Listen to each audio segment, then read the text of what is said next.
Welcome to Premiere Pro Basics. This video series will cover some of the basic editing features of Premiere Pro and how it differs from our current Avid workflows. Right off the top, the biggest difference between Premiere and Avid is the way Premiere handles media and the creation of sequences. So let's start there. We'll create a project, import some media, and build a couple sequence templates to work with our current Avid workflow. Premiere uses pointers to link back to original media and its location within a project. It does not create new media within the project upon import like in Avid. So you want to make sure that all your media is on a secure drive in a folder or folders that are not likely to be moved or deleted. Once you've placed all your media in a secure location, you can launch Premiere and create a new project or open an existing one. To create a new project, click the New Project tab, give your project a name and a location to save, usually in the same folder or folders where you've saved your media, and make sure that under the Scratch Disk tab, everything points back to same as project. Scratch Disk is where all your video and audio previews are stored, but most importantly, that's where your auto-saved projects are stored. So if you crash, you can easily open the auto-save project and continue from the last save point. Just remember to rename your project and save as back to the original project folder and not to the auto-save folder. But for our purposes, I'm going to open an existing project. I'm going to open our project template, and the first thing I'm going to do is rename it and save as to my project folder. That keeps the project template intact, and all my changes will now be made to the new project I've created. We've created our project. Now we need to import some media, and there are a number of ways you can do this. You can click File menu, select Import, locate your footage, and then click Import.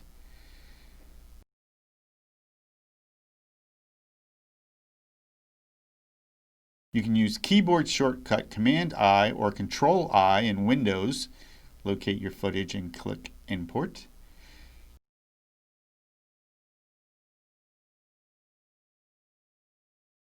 Right-click in the project panel, select Import, locate footage, and click Import. You can double-click in the project panel, then locate footage and click Import. Or you can navigate to the media browser, locate your footage, highlight what you want to import, right-click, and import. So we've created our project, imported some media, and now it's time to make a sequence. In Premiere, again, there are a number of ways to do that. You can drag clips directly onto the timeline. You can drag clips onto the new item icon. But if you use either of these two methods to create a sequence, the audio and video properties of your source clip will determine the settings of your sequence. So if you use a mono SD clip this way to start your Tiger Woods history sequence, your edit master would now be mono SD. Obviously, we don't want that.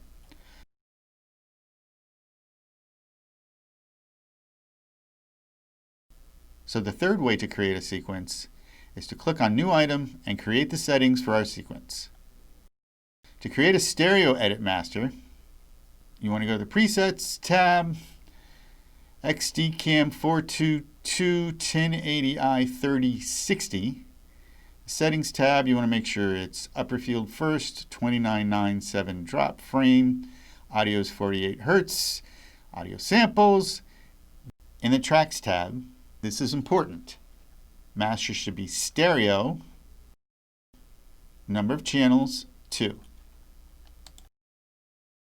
Leave channels 1 and 2 mid, and adjust channels 3 through 8 to left and right stereo.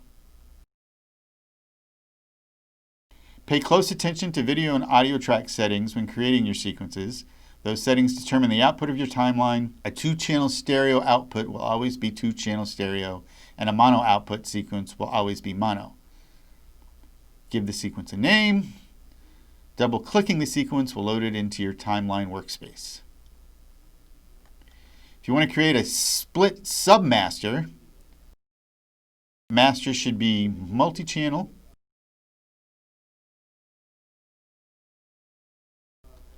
Number of channels should be 8.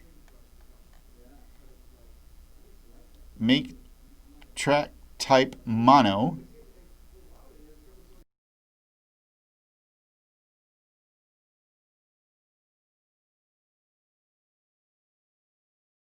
And then pan alternating left and right. Then you want to change the output assignments. Channel 1 to 1 and 2, 2 to 1 and 2, 3 to 3 and 4,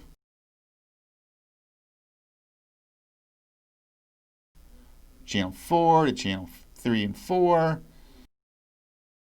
channel 5 to 5 and 6, 6 to 5 and 6, and so on.